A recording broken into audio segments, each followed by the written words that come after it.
Winning the interviews, part 2.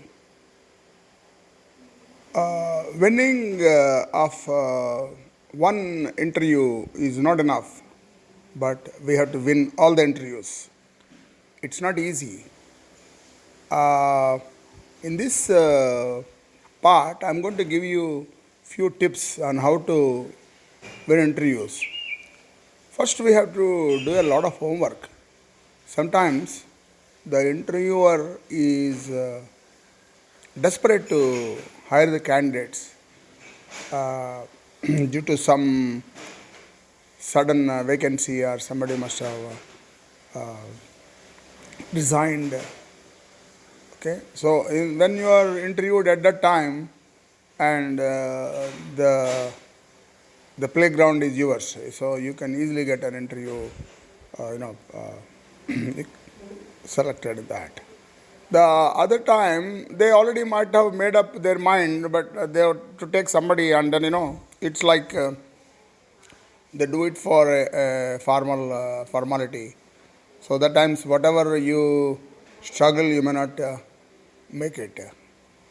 And the other times, there will be a lot of candidates, and then they'll be probing each one, and if they find a better candidate, they definitely will take it. Some good or big companies, they do this because sometimes they don't want to miss the right candidates.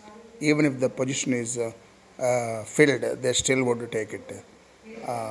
So that is also we have to find out if the company is good, and then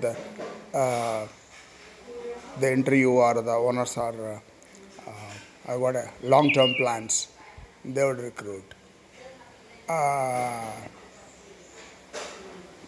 Now you need to know which type of interview you are, attending, and then plan accordingly. So for that you have to do a little bit of homework. I attended all types of interviews, but sometimes you know it, sometimes you don't know it. Earlier, in the last episode, we talked about a position which is closed, and then they denied the, to offer, and I have taken a challenge, and I got that this one. So let me explain that offer, how I got it.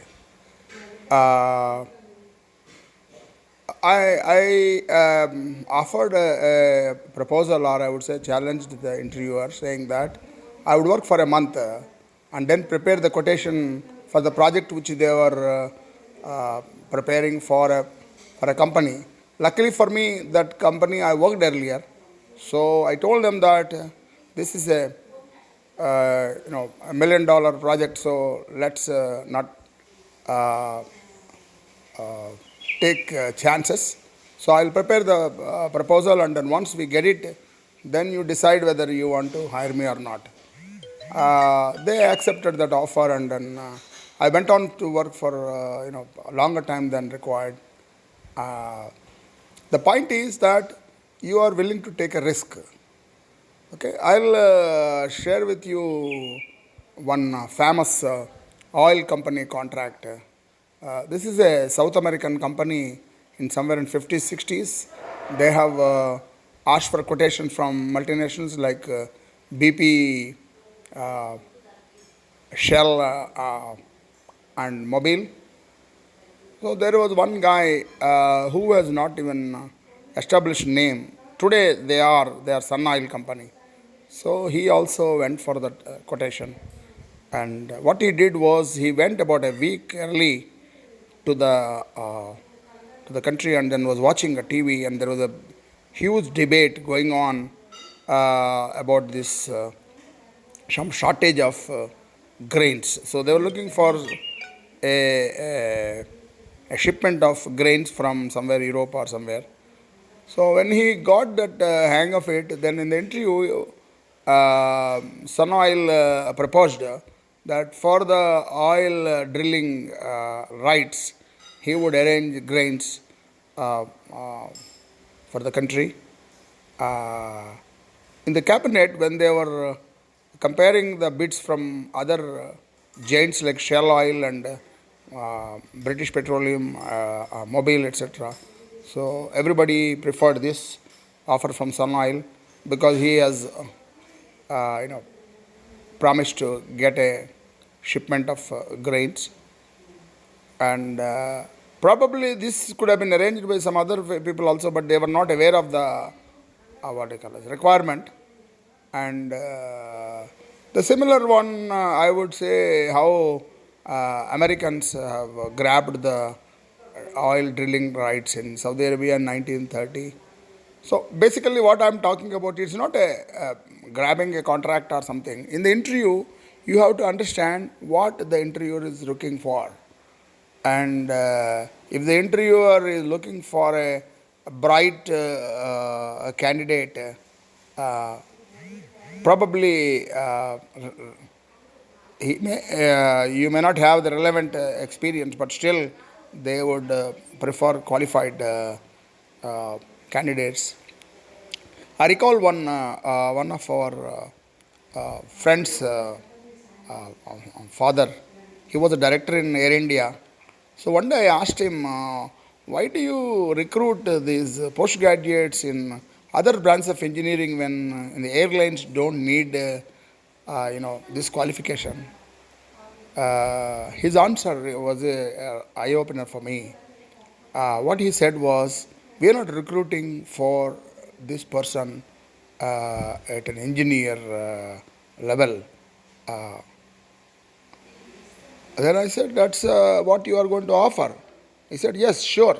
But we are looking at him after 20, 30 years, whether he could head a department or a section or a maintenance, so that his education qualification and broad technical knowledge would be useful in taking decisions.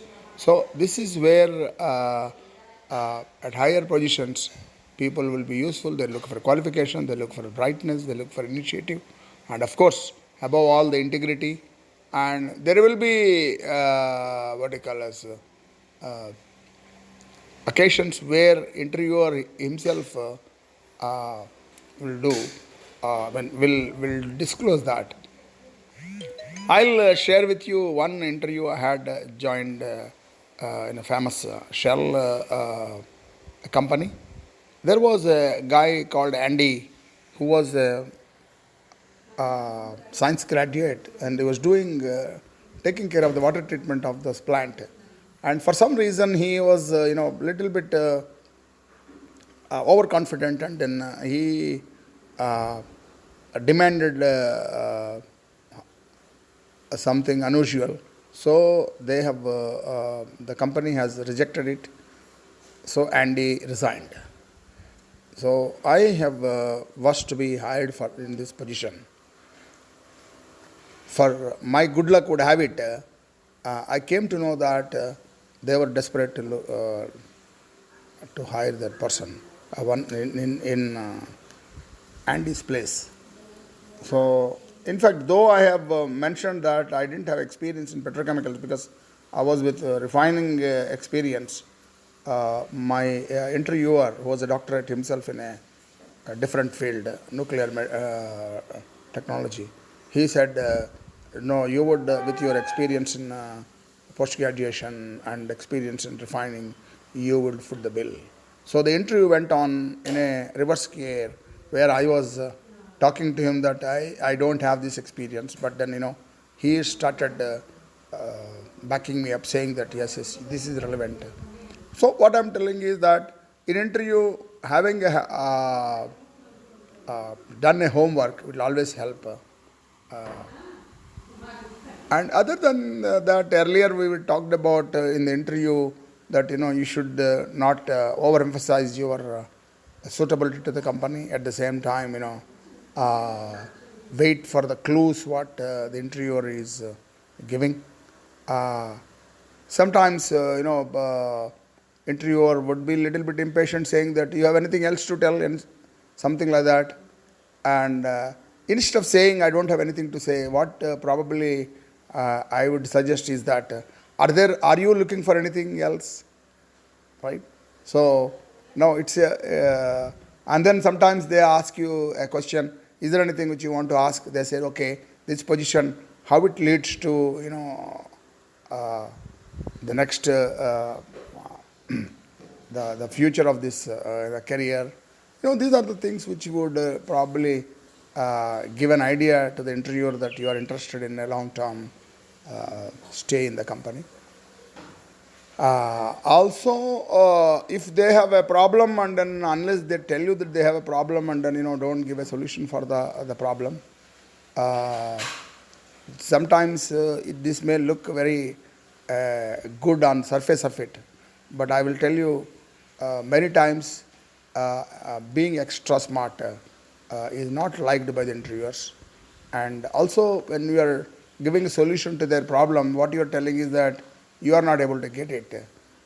So you have to be a little bit humble and modest, saying that did you try this, did you try that, that kind of a suggestive advice would be better. Then winning all the interviews is what the title says. Actually, what does it mean is that winning the heart of the interviewer is more important, and the job would definitely, will be yours. All the best. This is actually covered in the, I think, fourth chapter of my book, How to Double Your Salary. So all the best for all the youngsters and even experienced people for the interview. This is Rajsekhar Polapagda.